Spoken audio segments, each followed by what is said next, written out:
Hi, good morning. This is Melanie Dawn, and this is Dawn of Wisdom. It is Friday, the 14th of August, and this is episode 28. Welcome, welcome, welcome.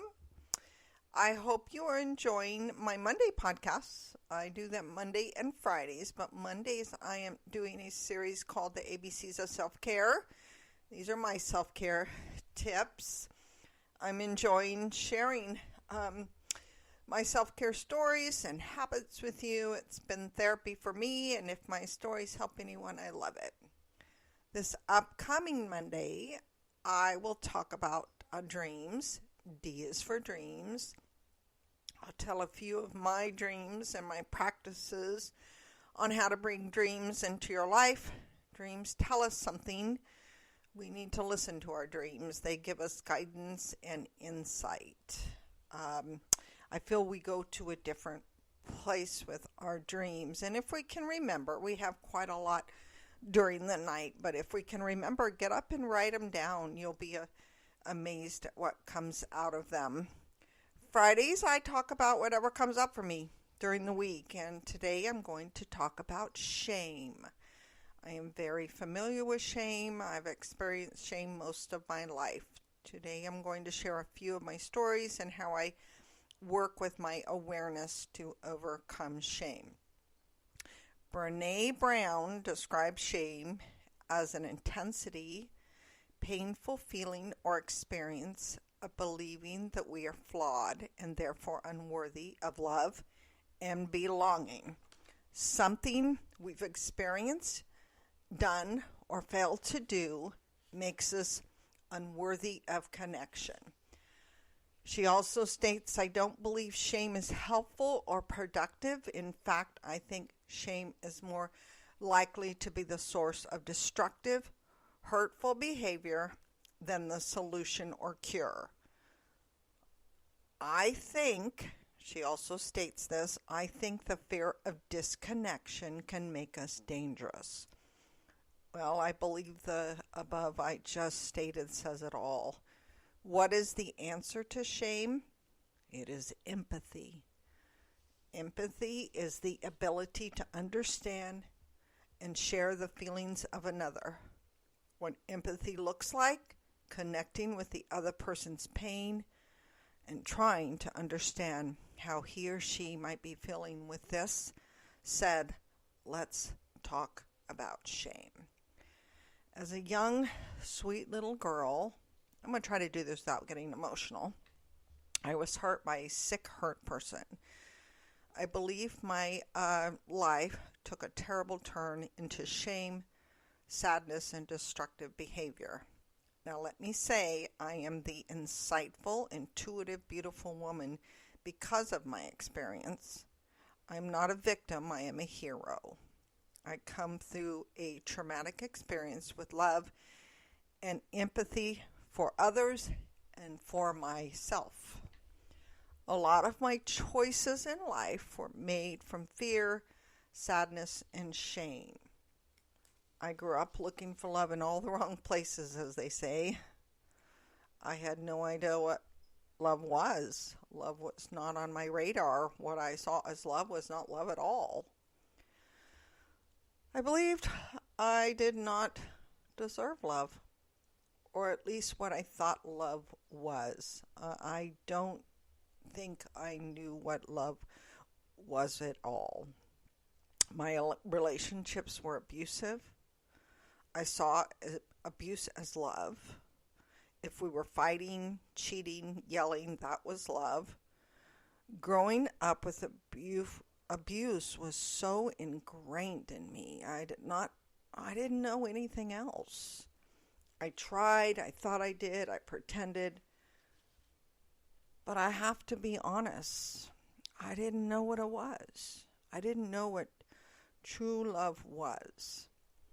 I became comfortable, if you can call it comfort, with dysfunction. People became disposable to me. I trusted no one. I, to this day, struggle with trust. I have to say I'm learning to trust, and I'm learning to let people love me. At a young age, I hope I do not offend anybody. I certainly don't want to. I have my own views on this, but I'm going to share one of my stories with you. I had an abortion. I had no idea why or what I was doing. I do remember feeling so much pain, and as I grew, I felt shame. This was my feeling. I feel everyone has a choice. I just feel they need to be educated. They need we have the right to understand what we're doing. And I had no counseling. I had no therapy. It was just like what I needed to do. And I look back now and I wish I would have understood. I became pregnant again at 25, and I felt such fear. I did not feel I could be a good mother. I had a beautiful boy, and my biggest fear came true. I felt like a horrible mom. I had no idea what to do with this fear. I had no one to talk to. I felt such shame for not being the best mom, for not enjoying motherhood as I felt I should. If I would have been able to share, to talk with someone and understand I was not alone, that would have made the biggest difference in the world to me. I look back now, and that's what I want to be for someone. I want to listen because I do understand. Well, that was 40 years ago, and I made it through, and I have an amazing son. He's smart and insightful, and he's just a wise man, and he's just a beautiful, beautiful person. Then at the age of 28, I met a beautiful, kind man.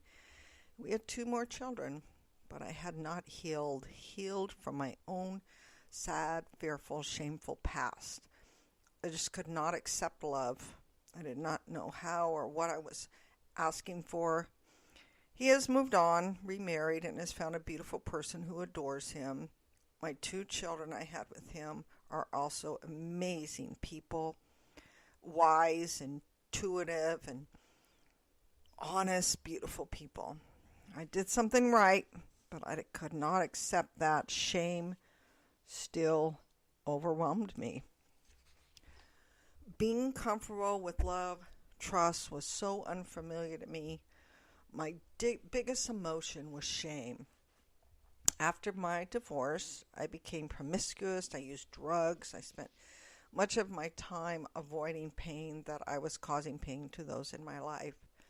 It took me many years before I started my journey on self-empowerment, and it's empowerment to begin to have insight into who I really am.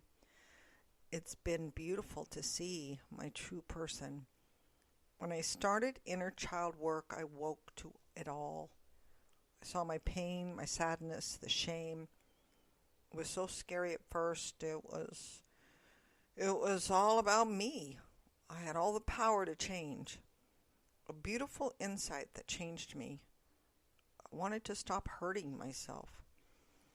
Well, guys, I told you a little bit about my story, and I don't want to end this on a sad note. I hope that it helps people. I'd now like to share my wisdom on how I was, call it, born anew. I still struggle with shame at times, but it no longer consumes me. My desire is that my story and my practice helps others so you also can heal. Number 1, I practice self-love daily. I take care and protect my mind. I get up in the morning, I make hot tea, and I write. I write whatever I'm feeling. I write for this podcast. I'm honest about my pain. We need to take care of our sadness, guilt, shame, and speak about it. Write it out. Get it out. This practice alone has changed my life. Number 2, I go inward through meditation. If you are unable to sit or lie down for a long period of time, because it's hard to do at first, just do it for a moment. Close your eyes. Ask to see your little baby girl. Trust me, At first, it's only for a moment, and as you practice, your inner child will hang around more. Speak to your inner child. There's a great inner child meditation I recommend that will help you to start. It's Michelle Chalfant, Chalfant, and she has a guided meditation called Connect with Your Inner Child. It's amazing. Be patient with it. If you only can listen to it for a few minutes, then shut it off. Then do that, and eventually you can work on that and practice and get through all of it, because it's a little scary at first. If you've never done inner child work, start here. Start with her. Please let me know how you feel about it. This meditation alone will change your search into healing.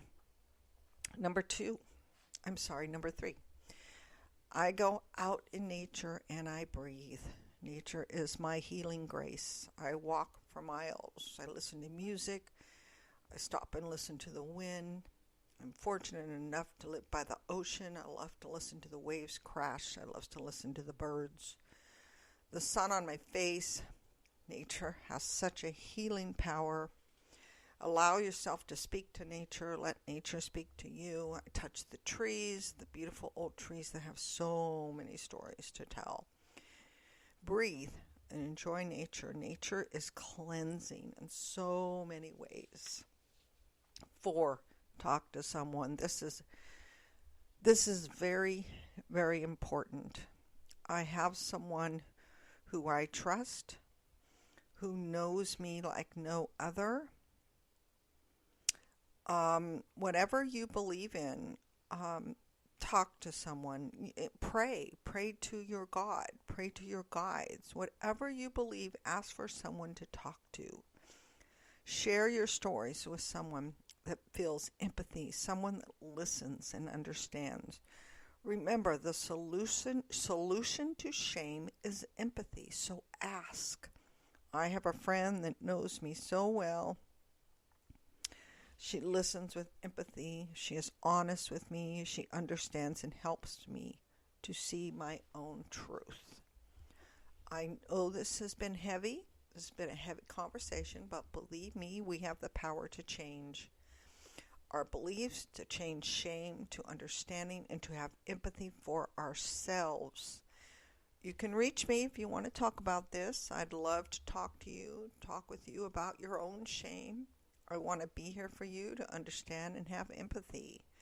You can reach me at Dawn of Wisdom, and it's one word, on Instagram and Facebook. If you like my podcast, please subscribe and share. I feel strongly we need to talk to each other. We need to share our stories. We need to have someone to talk to. Ask yourself. Ask your guides, get on your knees and pray, but ask for someone to talk to. It will change your life. You need someone to listen. I'm always available. You can always contact me. I'll be happy to talk to you at any time. Message me and let's chat. Tons of love this beautiful